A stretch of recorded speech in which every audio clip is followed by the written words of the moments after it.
you're not going to stress my wife, so kindly leave back and go. Hi guys, this is Jejoring. As usual, thank you for tuning in. For the new viewers, kindly don't forget to subscribe.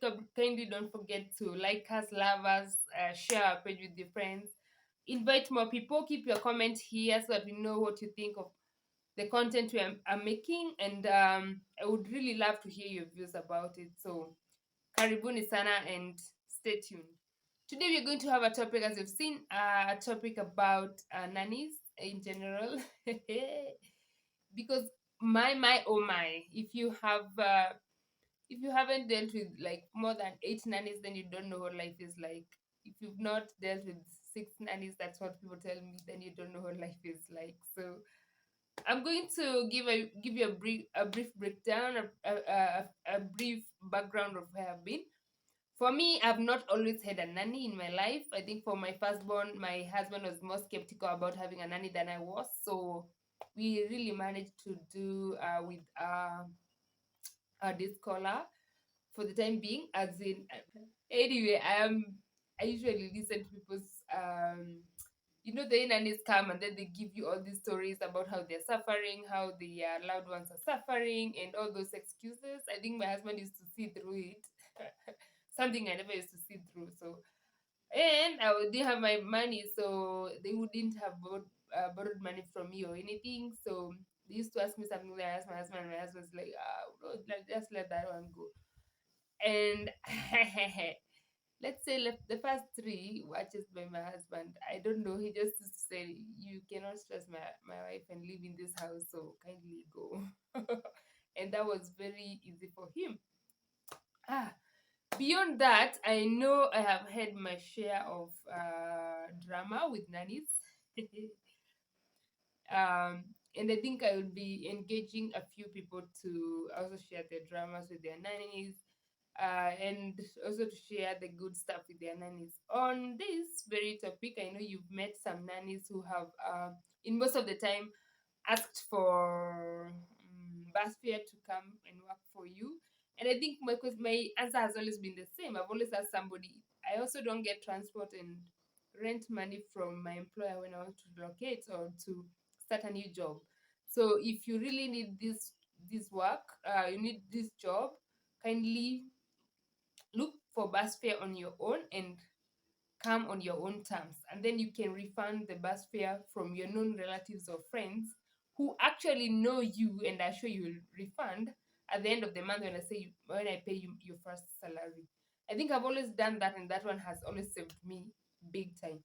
Because the first nanny, I think she sent money by my husband then, and she never came. I think we had like 4 episodes of nannies being sent money and then they don't show up. Or another one who was sent money, came to Nairobi, slept in her house. The next morning she wanted to go. I don't know. And see an auntie or see a sister who was sick. And that's how she disappeared. So the 2 nannies I'm talking about who were fed my husband as stay nannies, people who had stayed for a while, yeah. Not the ones that come and go. I don't know. I always tell my friends some of them are usually on transit. They come and sit in your house for the night and then go wherever they wanted to go, because you send them fare from maybe say where Bungoma or Kisi or Muranga. You send them fare, so they're on transit. They only come and sleep at your place for 2 days or 3 days, then go. Some of them even go get married in the neighborhood, or some of them actually were coming to Nairobi to see their boyfriends, and that's how they disappear with your money, which you've not even recovered. In fact, by then they owe you because they slept at your place, ate your food. They should have paid for that, like a lodging. Those ones are the ones we call on transit. So the other drama that nannies bring along, oh gosh, if you never suspect that somebody is taking stuff from you, or you never expect someone to take anything from you, then you're not keen in knowing those things. Like for instance, there's this nanny. I can't even tell you which particular nanny, but the dresses of mine that I came to realize way later along, when they are gone, that I can't find them. There's certain dresses, certain skirts. I see them on the picture, a previous picture review preview, and then I'm like, gosh, where did this one go? Where did this skirt go? Where did this trouser go?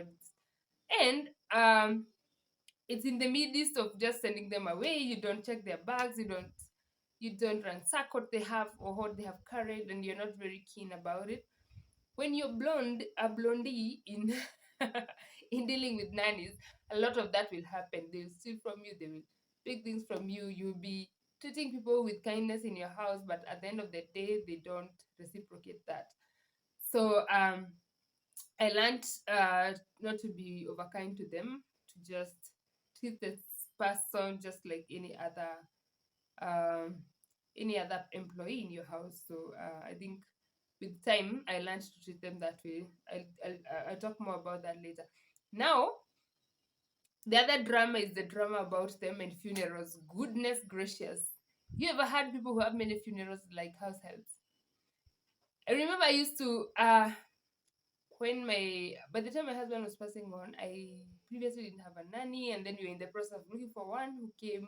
She was a week old, but she was just holding briefly, and she was helping out at a Karunga home for the time being. But we didn't have a stay home or a long term nanny at the time, so she used to help around because I had just given birth. There was a few weeks from the hospital, and she was just there to just come and help for a few weeks, and then we can continue doing what we were doing previously, because previously we never had a nanny before the twins.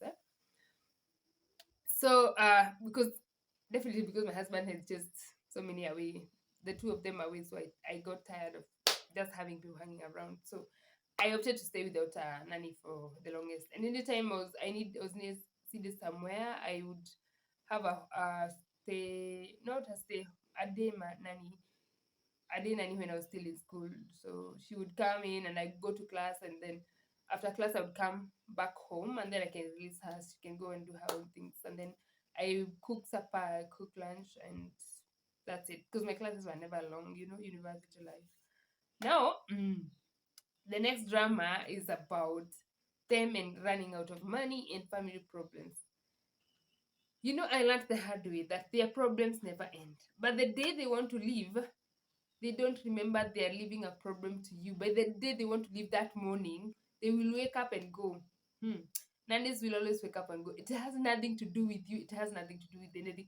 You're not a horrible human being. You're not mistreating them or anything. But I realized if they want to go, they wait. There's this one who waited for me to dress up in the morning. I am done dressing up and I have a meeting that morning, like very early. I wake up, I cook tea, I dressed up for the office. Then when I'm leaving the door, that when she told me, Mama Amanda, ninataka kuenda. Nilikuwa nataka kuenda sababu nimepata kazi ingine. Oh, I just told her, yeah. And you didn't tell me yesterday, and I came home at 5. And today morning, I have been cooking tea here, and you have been sleeping, and you have not even woken up to tell me. You've waited all along for me to start leaving so that you can tell me you're leaving. That was the last time I said I'm ever going to be considerate with them. So that last one, I just told her, okay.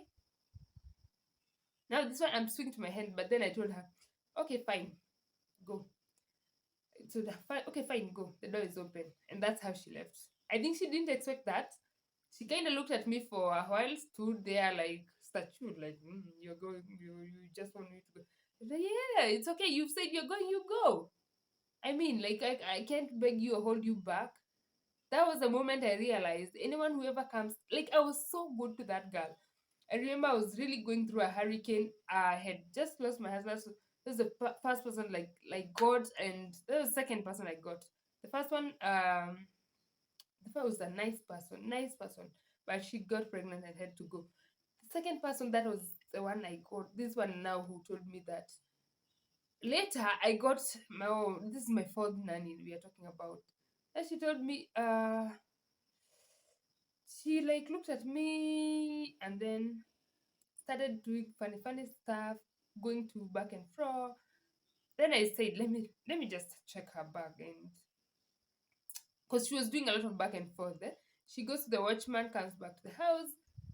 That time I was working for Chinese. The Chinese are, you can't just leave work or just miss work. But anyway, the worst thing that can happen in a Chinese person will just cut your salary, and that's okay.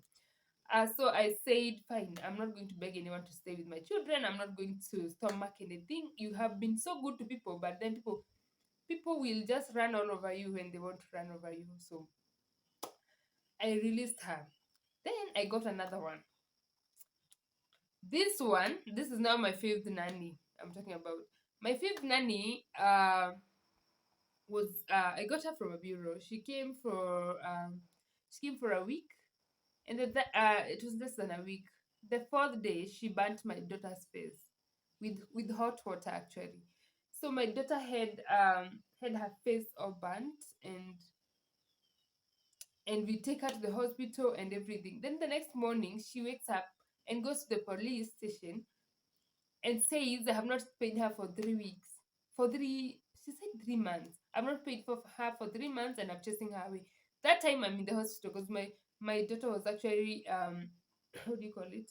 I was bedridden at the hospital. So because all her face had been burnt from here to the head, around this part of the head. So she goes to the police there at Kino and writes an OB and says, "Hey, Cecilia, I'm called by the police." So they call me. Then I tell them I'm actually at the hospital. I'm just at the hospital. Let me just calm down so that we can sort this out. So I go there. What I did, I told the hospital in charge. I told the doctor, you have to release me because I'm being sued, and I'm being sued over this particular incident. So I have to go with this child. So the doctor agrees to let me go. Then writes, the medical report and everything. Says the child needs admission for I don't know how long. That time, even that time, I'm looking at my daughter. She's crying all over. The others have been left in the house. I've I've got my brother to like babysit for me, and he's there. He's missing classes, so I'm here with a sick child, and then I'm being sued. So I go to the police station, and I go with the baby, and then the good thing is me. I always take evidence. Evidence is very important. The day you the day you hire them, make sure there are text messages or something, or a signed contract or something that says you've hired them for from this date to this date, without particulars of how much and everything, because they can also sue you on that basis. So I pick it up. I go to the police station. I find her there. She's crying. She's really crying and everything. So I had my messages of her, the way she came, the way we communicated with the way we communicated with the bureau. We had the messages. I had the text messages of her coming, reporting her, saying exactly when she came, when she arrived, the way she arrived, the messages saying where I picked her up, the messages saying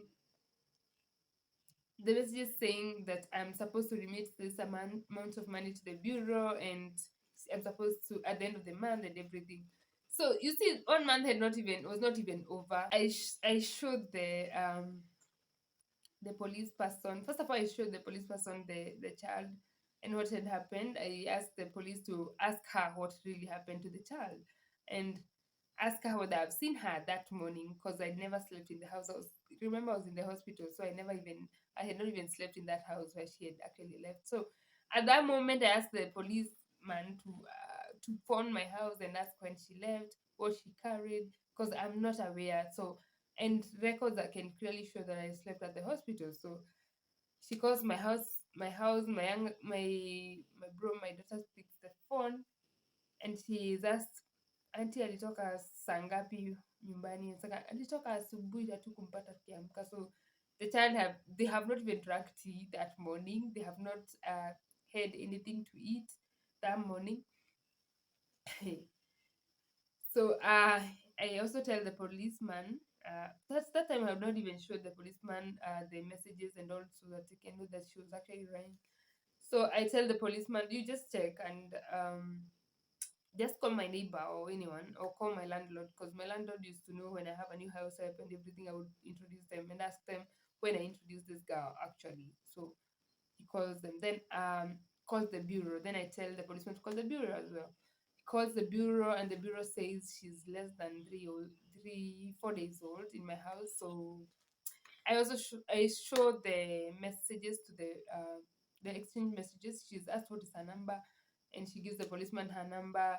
The policeman asks what she says her number, which is actually clearly the number I was texting with, and she's actually pulled into the cell, and she's supposed to be locked up. You know what she did? She ran. She took off. She took off. She took off and said she's coming for me and at an you know. So I call my friends, and I'm like, what? So this one has said she's going to kill me for nothing. I don't know what I did to her or what's wrong with her head. I mean, like, that was just a crazy one. So she leaves, but the policeman tells me you cannot walk alone. That girl, we don't know what she was after. And you don't even know. I don't even know what she has carried from my house. If she's already left my house, I don't know what she has carried. So that goes just like that. Everything settles down, cools down. I go back to the house. I tell the person to not allow her in anymore. The gatekeeper, not to allow her in another time. So that one goes like that. And she actually left. But she started claiming the few days she had worked. But I told her, you go to your bureau if you want to be paid. If there's anything that I owe you, you should phone your bureau and ask for that money. That is the only place I can send money if I owe you money. That is. Otherwise, for 4 days you've worked, that is not even enough money. You actually owe me money. So you should be the one. I should be the one asking money from you. And that one ends there. So the next one I got, now I get another one. This one, a good girl, fine girl. We stayed for until I moved from Kino. But when I told her I'm moving out of Kino, small issues. I think I've always looked over small issues because there is no human who is perfect, and I know I've overlooked a lot of things, shortcomings with the house helps. I easily learn. I easily learn how to manage them, but I also don't give a hoot on a few things here and there. And actually, you realize this thing with nannies, they actually teach you how to treat them. So when this other one said, when I said I'm relocating, she said she's not going to leave that side of Kawangware. She has to work around Kawangware, Lavington area. So I'm actually at Kino that time. Kangemi, not Kawangware. Kangemi, Kawangware, that area. She just wants to revolve around that area. So I tell her, fine, if you can't relocate with me, that's fine. So, like I told you, me, I stopped begging nannies. That is the first thing I learned. Don't ever beg a nanny to stay. Because when you beg them, then they start that's feeling very important. They start feeling as if you really need them and you're desperate for them, and that's the time you actually mess things up. Uh so that one is gone. I'm now looking for my sixth nanny. This is sixth or seventh. I think seventh nanny now. This is my seventh nanny. Haha. Let me tell you something. You don't know how rickety life can be, and how God sent nanny you can get in an instant. So this particular one is an old mama. She comes in, she's good, the kids love her. And no. Before that one, there's another one who stayed for 3 days. After I moved from Kino, I get a nanny, Mama, who was referred to me by a friend of mine, Caro, actually. She comes in for and stays for less than 3 days. The third day she started telling me, mimi nimefanyia wasichana wengine kazi, wengine wadogo kushida.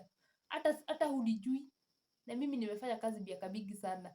Na hata sijaiona mtu ako na madharau kama wewe. I told her, woman, I am the one waking up to pay your fare. Please pack and go. Hey, that one didn't believe I was actually going to tell her to pack and go. This is the third day she's there. So what happened? She was actually telling, um, she kept insisting like, hawa watoto wako. There is somebody can be telling you, hawa watoto wako wamezoea, hawa watoto hawatakagi. So I told her, you can stop referring to them like that, because they're learning how to treat you right now. And if they're joking with you, it's because they want to see your limits. And if you can't handle limits of a child, then there is no point of you staying with the kids. That's when she started telling me, amekaa na watoto wasichana wadogo kulishinda na hajaikuwa na sijui na issues now or something of the sort. So I asked her, so if you've been such a good person, why did you leave?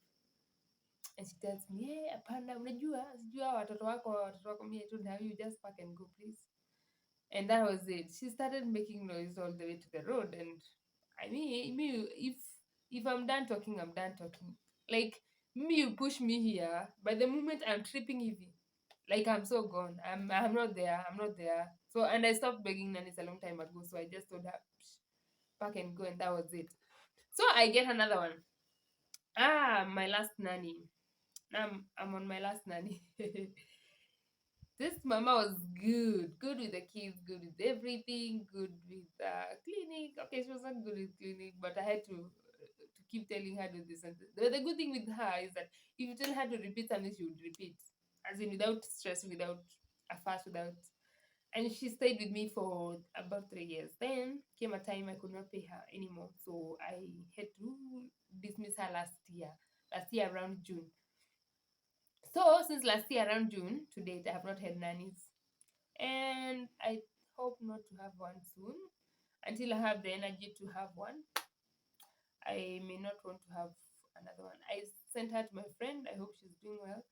She has been an excellent person, though same issues, funerals, and everything. But at the end of the day, I realized I am going to treat this particular one like a professional. You are an employee, I am an employer.